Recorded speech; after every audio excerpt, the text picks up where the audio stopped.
जितने वोट डाले गए उससे ज्यादा गिन दिए।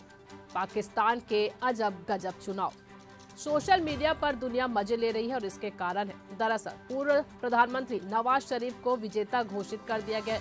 उन्हें लाहौर एनए 130 क्षेत्र से विजेता घोषित किया गया, पर सोशल मीडिया पर लोग पूछ रहे हैं कि कुल 14 और भी उम्मीदवार थे जिन्हें एक वोट भी कैसे नहीं मिला।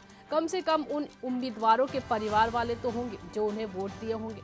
फिर भी इन उम्मीदवारों को एक भी वोट न मिलना शक तो पैदा करता ही है। आइए आगे चले।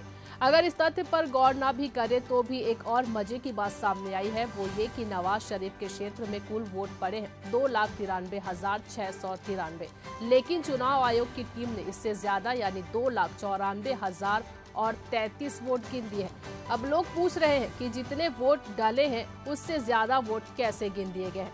इस पर आपका क्या कहना है, हमें कमेंट करके जरूर बताइए। ये खबर है आपके लिए लिखी थी हमारे साथी दुर्गेश कुमार दुबे ने। अगर आपके पास भी ऐसी कोई रोचक जानकारी है या समाचार हो तो हमें जरूर शेयर करें।